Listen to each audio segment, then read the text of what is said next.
F hub వారి పియాన్ ద ఫ్లీ గచ్చిబౌలిలో డిసెంబర్ 15న రాహుల్ సిప్లిగంచే Oscar range live concert. For booking contact. గత 2 రోజులుగా మంచు ఫ్యామిలీలో జరుగుతున్న ఇష్యూ ఏదైతే ఉందో చర్చనీయాంశంగా మారింది అని చెప్పొచ్చు.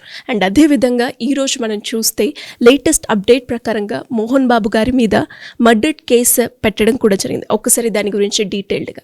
మంచు ఫ్యామిలీ ఇప్పటివరకు మనం స్నో ఫ్యామిలీ అనుకున్నాం, అది స్నో ఫ్యామిలీ కాదు, ఫైర్ ఫ్యామిలీ అని రీసెంట్గా తెలిసింది.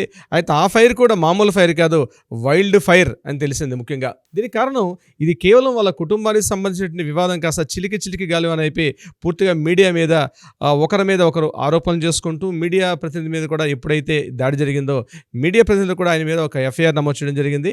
ముఖ్యంగా మోహన్ బాబు గారి ఇంట్లో జలపల్లి నివాసం జరిగిన దాడి మీద ఆయన ఇమ్మీడియట్గా ఆ రిపోర్టర్ పైన ఆ కెమెరా మైక్ లాక్కుంటూ ఆయన మీద అటాక్ చేయడాన్ని అది అటెంప్ట్ టు మర్డర్ కింద సెక్షన్ 109 BNS యాక్ట్ కింద సెక్షన్ 109 BNS యాక్ట్ కింద ఆయన మీద కూడా కేసు నమోదవడం మనకు తెలిసిందండి. సాయంత్రం జరిగింది విషయం. అయితే ఇంతకుముందు మంగళవారం రాత్రి సిపి సుధీర్ బాబు గారు ఇద్దరికి కూడా, అంటే మోహన్ బాబు గారికి, అదేవిధంగా విష్ణు గారికి, at the same time Manoj గారికి, ముగ్గురు కూడా ఆయన నోటీసులు ఇష్యూ చేయడం జరిగింది. ఇమ్మీడియట్గా బుధవారం మధ్యాహ్నం 11 గంటలకు ఆఫీస్కి వచ్చి మాట్లాడమని చెప్పి నోటీసులు జారీ చేయడం జరిగింది. ఇందులో భాగంగా ముందుగా మంచు మనోజ్ గారు వెళ్ళి సిపితో మాట్లాడడం జరిగింది. అయితే అక్కడ ఆయన అడిషనల్ మ్యాజిస్ట్రేట్ హోదాలో సిపి గారు కంప్లీట్గా కేసు అంతా విచారణ చేసి 2 గంటల పాటు మనోజ్ గారిని విచారించి బైండ్ ఓవర్ చేస్తున్నారు. ఆ బైండ్ ఓవర్ గాను 1 lakh ఒక గ్యారంటీ, అంటే పూచీకత్తు అంటారు దానికి, 1 lakh బాండ్ రాశారు. అక్కడ బాండ్ రాసి 1 year పాటు నేను ఎటువంటి వివాదాలకు కానీ అదేవిధంగా ఎటువంటి గొడవలకు కూడా నేను దిగనని చెప్పి మనోజ్ గారి చేత అక్కడ బాండ్ రాయించి, అంటే అడిషనల్ మ్యాజిస్ట్రేట్ హోదాలో సిపి గారికి ఆ రైట్స్ ఉంటాయి. సో ఆ హోదాలో ఆయన చేయడం జరిగింది. 1 year పాటు ఎటువంటి వివాదాలకు కానీ గొడవలకు కానీ నాకు నేనుగా వెళ్ళనని చెప్పి బైండ్ ఓవర్ రాశారు. బైండ్ ఓవర్ రాసేసి కూడా మనోజ్ గారు వెళ్ళారు. ఈ తర్వాత ఏం జరిగిందంటే మోహన్ బాబు గారు కాంటినెంటల్ హాస్పిటల్ అడ్మిట్ అవ్వడం, అక్కడ మెడికల్ డాక్టర్స్ కూడా ఆయన యొక్క హెల్త్ బులెటిన్ కూడా రిలీజ్ చేశారు. ఆయన కంటి కింద గాయం జరిగింది, అదేవిధంగా హై బీపీ ఉంది, at the same time body pains ఇవన్నీ కూడా ఉంది అని చెప్తూ అక్కడ ఈసీజీ, ఈకో మొదలైన టెస్టులన్నీ కూడా చేశారు.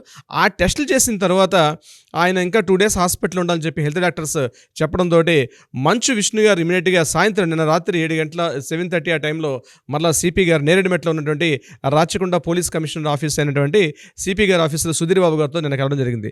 సేమ్ మార్నింగ్ ఎట్లయితే మనోజ్ గారిని కలిసి ఎట్లయితే బైండ్ ఓవర్ చేశారో అదేవిధంగా విష్ణుబాబును కూడా మాట్లాడడం జరిగింది. కంప్లీట్గా ఈయనతో పాటు 1 గంటన్నర పాటు డిస్కషన్ జరిగింది. అసలు ఈ వివాదం ఎందుకు వచ్చింది, ఎట్లయితే జరిగింది, ముఖ్యంగా అక్కడ ఏదైతే ప్రైవేట్ భద్రతా సిబ్బంది బౌన్సర్స్ ఎవరైతే ఉన్నారో బౌన్సర్స్ మాత్రం దయచేసి అలౌ చేయదని చెప్పి దీనికి ఆల్రెడీ కోర్టు కూడా చెప్పడం జరిగింది. 1.5 hour సుధీర్ బాబు గారు ప్రత్యేకంగా ఆయనతో నిలబడి మాట్లాడారు. కంప్లీట్గా మాట్లాడిన తర్వాత 1 year పాటు ఈయనతో కూడా ఎటువంటి గొడవలు కానీ ప్రత్యేకంగా బయట అవుట్ సోర్సింగ్ తోటి భద్రతా సిబ్బంది బౌన్సర్స్ ఎవరు తీసుకెళ్లకుండా 1 year పాటు మేము చేస్తామని చెప్పి మళ్ళీ బైండ్ ఓవర్ రాశారు. అక్కడ కూడా బాండ్ రాశారు, అగ్రిమెంట్ బాండ్ రాశారు. బాండ్ రాసి 1 lakh వీళ్ళు ఇతను కూడా పూచీకత్తు కట్టి, అంటే గ్యారంటీగా అమౌంట్ డిపాజిట్ చేసి ఇద్దరు గ్యారంటర్స్ కూడా సైన్ చేసేసి మళ్ళీ అక్కడ నుంచి రావడం నిన్న విష్ణు గారు జరిగింది. అయితే నిన్న మార్నింగ్ మంచు మనోజ్ గారు మళ్ళా సేమ్ ఎక్కడైతే సిపి గారిని కలిసి మళ్ళీ జల్పల్లో ఉన్నటువంటి మోహన్ బాబు నివాసానికి వెళ్ళడం జరిగింది. ఆయన ఉన్నటువంటి హౌస్ లో అదే అప్పటికే వాళ్ళ మిస్సెస్ వాళ్ళ బాబు కూడా అదే ఇంట్లో ఉన్నారు. అయితే ఇక్కడ ప్రత్యేకంగా తెలుసుకోవాల్సింది ఏంటంటే ఆయన వెళ్ళే సమయానికి అక్కడ మంచు విష్ణు గారు కూడా అదే సమయంలో అక్కడ ఉండడం, ఇద్దరి మధ్య కాస్త మాట వాగ్వాదం జరిగింది. ఇద్దరి మధ్య బౌన్సర్స్ ను కూడా నెట్టుకుంటూ మళ్ళీ ముందుగా చిన్నప్పటి ఘర్షణాత్మక వాతావరణం జరిగింది. అయినప్పుడు కూడా మంచు విష్ణు గారు మళ్ళీ హాస్పిటల్కి వెళ్ళే పనిలో వెళ్ళడం జరిగింది. అయితే ఇక్కడ ఇంపార్టెంట్ కీ పాయింట్ ఏంటంటే ముఖ్యంగా సిరి గారు, ఇది యాక్చువల్ గా మోహన్ బాబు గారి హౌస్, ఆయన కష్టాజితం హౌస్. ఇది నాట్ ఓన్లీ మోహన్ బాబు ఇంట్లో కాదు, ఇది ఆల్మోస్ట్ ప్రతి ఇంట్లో కూడా ఇలాంటి స్టోరీలు జరుగుతుంటాయి. ఇప్పుడు ఒక తండ్రి ప్రాపర్టీ హౌస్లో నా ఇంట్లోనూ ఉండొద్దు అని చెప్పినప్పుడు కూడా బలవంతంగా మంచు మనోజ్ ఎందుకు ఇక్కడ ఫోర్స్ చేస్తున్నాడు, ఎందుకు ఇదే ఇంట్లో ఉండడానికి ఇష్టపడుతున్నారు? అప్పటికే మంచు విషయం చెప్పారు, మనం ఉమ్మడి కుటుంబాల్లో కలిసి ఉండడానికి నాకు ఇష్టమే, కానీ నేను మాత్రం ఎలా బయట ఉన్నాను, నువ్వు కూడా అలా బయటే ఉండని చెప్పి నాన్నగారు కూడా ప్రత్యేకంగా చెప్తున్నారు. వీలైతే నువ్వు కూడా బయటకు వెళ్ళమని చెప్పినప్పుడు కూడా మంచు మనోజ్ మాత్రం ప్రత్యేకంగా బయటికి వెళ్లకుండా ఇక్కడ ఇదే ఇంట్లో ఉంటూ ఇంత గొడవ చేయడం కొంత వివాదానికి దారితీస్తుంది. కొంతమంది డౌట్స్ కూడా వస్తున్నాయి. ముఖ్యంగా తన భార్య, తన చిన్న పాప కూడా అక్కడే ఉంది. ఏమంటున్నాడంటే మా మదర్ ఉన్నారు కాబట్టి మా మదర్తో పాటు నేను ఇక్కడ ఉంటున్నానని చెప్పడం అయితే జరుగుతుంది. అయితే నేనంటాను లీగల్ పరంగా, న్యాయపరంగా చెప్పాలంటే మంచు మనోజ్ మనకు అందిన ఇన్ఫర్మేషన్ ప్రకారం అది పూర్తిగా హౌస్ మంచు మోహన్ బాబు గారి హౌస్ కాబట్టి తన తండ్రికి ఇష్టం లేకుండా అదే ఇంట్లో ఉండడం అన్నది బై ఫోర్స్ఫుల్ గా ఉండడం అనేది కరెక్ట్ అయిన విషయం కాదు. దీని మీద మంచు మనోజ్ గారు ఆల్రెడీ పహాడీ షరీఫ్ లో కేసు ఫైల్ చేయడం, దాని మీద అక్కడ ఉన్నటువంటి ఎస్ఐ గారు, పహాడీ షరీఫ్ ఎస్ఐ గురువారెడ్డి గారు కేసు ఫైల్ చేసిన తర్వాత ఇద్దరు కూడా, అంటే మంచు మనోజ్ గారు, మోహన్ బాబు గారు ఒకరిపై ఒకరు ఆరోపణలు చేసుకోవడం, తీసుకోవడం, రిటర్న్ కంప్లైంట్ సిపి గారికి ఇవ్వడం, ఈయన మళ్ళీ కంప్లైంట్ చేయడం. ఈ నేపథ్యంలో నిన్న మోహన్ బాబు గారు ఇమీడియట్గా సిపి గారిని వచ్చి కలమని చెప్పే నేపథ్యంలో ఇమీడియట్గా నిన్న హైకోర్టులో ఏం చేశారంటే మోహన్ బాబు గారి అడ్వకేట్స్ లంచ్ మోషన్లో ఏం చేశారంటే ఇమీడియట్గా పోలీసులు ఇచ్చినటువంటి విచారణకు మేము హాజరు కాలం, మాకు కాస్త రిలీఫ్ ఇవ్వమని చెప్పి కోర్టులో మోహన్ బాబు గారు అడగడం కూడా జరిగింది. దీనికి సంబంధించి ఎప్పుడైతే కోర్టుకు వెళ్ళి మోహన్ బాబు గారు అడగడం జరిగిందో లంచ్ మోషన్లో ఉన్నటువంటి జస్టిస్ అప్పుడే తీసుకున్నారు. దీన్ని తీసుకుని ఒకటి 2 విషయాలు చెప్పడం జరిగింది.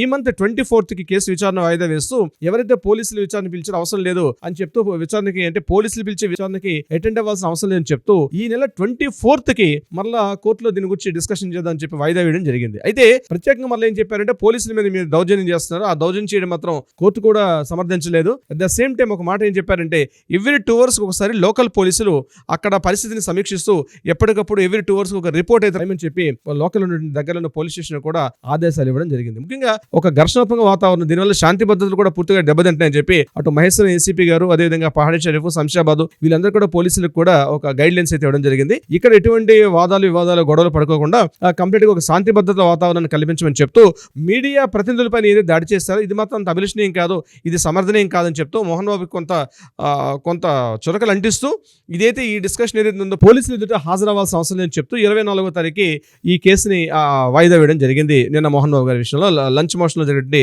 హైకోర్టులో చేసినటువంటి అప్పీల్కి సంబంధించి. అయితే ఈ విషయాలు లీగల్ గా కోర్టు పరంగా ఇట్లా ఉండేటప్పటికి కూడా యాక్చువల్ గా మంచు మనోజ్ గారు అదే ఇంట్లో ఉంటానని చెప్తూ మాట్లాడడం మాత్రం కొంత వివాదానికి దారితీస్తుంది. ఎప్పటికైనా మంచు మనోజ్ గారు బయటికి వెళ్ళాలని చెప్పి చాలా మంది పెద్దలు సూచిస్తున్నారు. అయితే మంచు మనోజ్ ఏమంటారంటే నేను చాలా ఆర్థిక ఇబ్బందుల్లో ఉన్నాను, నేను కంప్లీట్ గా నేను అప్పులు చేసి ఫ్రెండ్స్ దగ్గర అప్పులు తీసుకొని నేను నా లైఫ్ ని డీల్ చేస్తున్నాను, నాకు సరైనటువంటి విషయం లేదు. అదేవిధంగా ఎవరైతే విజయారెడ్డి అండ్ కిరణ్ రెడ్డి అని చెప్పి 2 వ్యక్తులు ముఖ్యంగా శ్రీ విద్యానికేతన్ స్కూల్ సంబంధించి కొంత కీ పర్సన్స్ మా నాన్నగారికి సపోర్ట్ చేస్తూ ఉన్నారు. ఇందులో కిరణ్ రెడ్డి ముఖ్యంగా నన్ను మా డాడీకి అక్కడ జరుగుతున్నటువంటి కొన్ని ఆర్థిక అవకతవకలు ఏవైతే ఉన్నాయో విద్యానికేతన్ సంబంధించి నన్ను అక్కడ మాట్లాడడానికి సపోర్ట్ చేయట్లేదు, అక్కడ ఆర్థిక అవకతవకలు అవుతున్నాయి, దానివల్ల మా కుటుంబానికి కూడా చెడ్డ పేరు వస్తుంది, నేను చాలా సందర్భాల్లో ప్రయత్నిస్తున్నప్పుడు కూడా నాన్నగారు నన్ను సపోర్ట్ చేయట్లేదు. ఇందుకు గానీ కిరణ్ రెడ్డిని ఇక్కడ ఆయన సూచిస్తూ విజయరెడ్డి అని కిరణ్ ఇద్దరు పేర్లు కూడా మాట్లాడుతూ పహాడీ షరీఫ్ పోలీస్ స్టేషన్లో కూడా పేర్లు జరిగింది. అయితే నిన్న మధ్యాహ్నం కిరణ్ రెడ్డి అనే వ్యక్తిని పోలీసులు పూర్తిగా అదుపులోకి తీసుకున్నారు, అతను కూడా అరెస్ట్ చేయడం జరిగింది. విజయారెడ్డి పేరు ఇంకా అతను అరెస్ట్ చేయలేదు. కిరణ్ రెడ్డిని మాత్రం నిన్న సాయంత్రం అరెస్ట్ చేసి అతను పూర్తిగా మోహన్ బాబు గారికి దగ్గరగా ఉన్నటువంటి సన్నిహితుడు, అన్ని విషయాలు ముఖ్యంగా శ్రీ విద్యానికేతన్ స్కూల్ సంబంధించి అప్డేట్ ఇన్ఫర్మేషన్ లో కిరణ్ రెడ్డి, విజయారెడ్డి 2 కీలకమైన వ్యక్తులు. ఇందులో ఇక్కడ కిరణ్ రెడ్డిని అరెస్ట్ చేయడం కూడా ఒక కొంత ఆశ్చర్యాన్ని గురి చేస్తుంది. బట్ ఇది ఎక్కడికో చిలికి గాలి అనేటట్టుగా మాత్రం ఈ కుటుంబ నేపథ్యం మాత్రం ఈ కుటుంబంలో చేస్తున్న వివాదాలు కేవలం ఆ కుటుంబాన్ని పరిమితం కాకుండా ఒకరికొకరు ఒక ఘర్షణాత్మక వాతావరణం కలిగించుకుంటూ వాళ్ళ ఆస్తులు, వాళ్ళ ప్రాపర్టీలు ఎక్కడికో దారితీసే పరిస్థితి కనిపిస్తుంది. ఇది లీగల్ గా అండ్ పోలీస్ పరంగా జరిగిన అప్డేట్స్ అయితే మీతో చెప్పడం జరిగింది. సిరి గారు, thank you sir, thank you so much. Thank you so much అండి సిరి గారు.